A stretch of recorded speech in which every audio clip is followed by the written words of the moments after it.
एक बार एक किसान भगवान से ही नाराज हो गया। किसान बहुत मेहनती था। बहुत मेहनत से वह खेतों में अनाज उगाता, उसकी देखभाल करता, पर अक्सर उसकी फसल खराब हो जाती। कभी सूखा पड़ जाता, कभी बाढ़ आ जाती, कभी तेज धूप, कभी आंधी।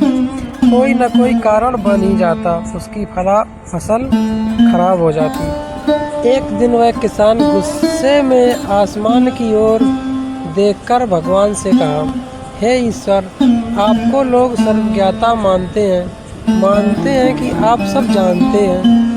कहते हैं कि आपके इच्छा के बिना एक भी पत्ता नहीं हिलता, पर मुझे लगता है कि आप छोटी सी छोटी बात भी नहीं जानते। आपको तो ये भी नहीं पता कि खेती बाड़ी कैसे करते हैं। अगर आप जानते होते, हर समय जो बाढ़, आंधी और तूफान आते हैं वो कभी नहीं आते। आप नहीं जानते कि कितना नुकसान उठाना पड़ता है हम किसानों को। यदि आप मेरे हाथ में यह शक्ति दे दें कि जैसा मैं चाहूँ वैसा मौसम कर दूँ, फिर आप देखना, मैं अन्न के भंडार लगा दूँगा।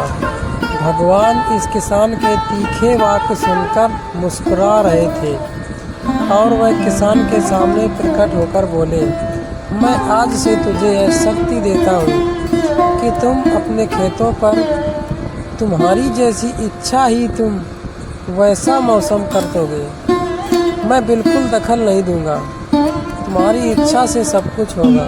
किसान बहुत खुश हो गया। किसान ने गेहूं की फसल अपने खेतों में बोई। जब उसे लगा कि खेतों को धूप चाहिए तो खेतों को धूप मिले, जब पानी बरसाना चाहिए तब पानी बरसा। आंधी, तूफान, बाढ़ कुछ भी उसने अपने खेतों पर आने नहीं दिया। किसान के खेतों में इस वर्ष ऐसी फसल हुई जैसे कभी नहीं हुई थी। हरी भरी लहलाती फसल। मन ही मन वह बहुत खुश हो गया और सोचने लगा, अब सबूत के साथ दिखाऊंगा भगवान को कि इससे कहते हैं शक्ति का सही उपयोग। मेरी फसल देखकर उन्हें अपने नियम जरूर बदलने पड़ेंगे। कुछ दिन गुजरे, फसल काटने को तैयार हो गई। किसान बहुत उत्सुकता के साथ फसल को काटने लगा। जैसे ही उसकी नज़र गेहूं की बालियों पर गई तो उसने अपना सिर पीट लिया और रोने चिल्लाने लगा। गेहूं की एक भी बाली के अंदर गेहूं का दाना नहीं था। सारी बालियां अंदर से खोखली थीं। किसान बहुत दुखी हो गया।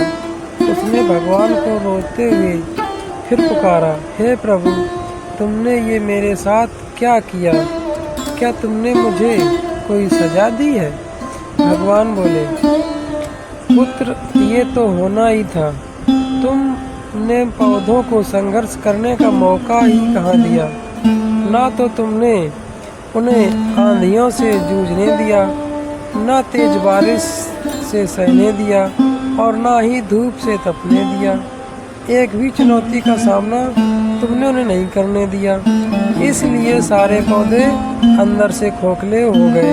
जब आंधी, तूफान, तेज बारिश और धूप पड़ती है, तभी ये पौधे अपने अस्तित्व को बचाने के लिए संघर्ष करते हैं और इसी संघर्ष से एक बल पैदा होता है जिसमें शक्ति होती है, ऊर्जा होती है और यही ऊर्जा पूर्ति तेरे गेहूं के दानों की तरह जो नहीं फूटी। तूने उन्हें कठिन परिस्थितियों से गुजरने नहीं दिया जहां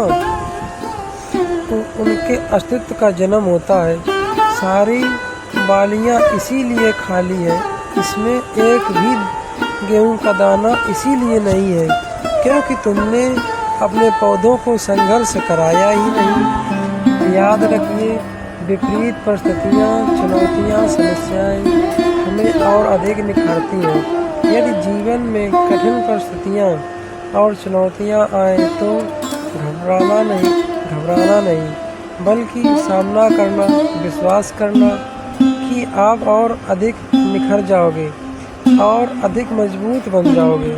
इसीलिए कहते हैं जिंदगी जीना आसान नहीं होता, बिना संघर्ष के कोई महान नहीं होता। जब तक ना पड़े हथौड़े की चोट तब तक पत्थर भी भगवान नहीं होता।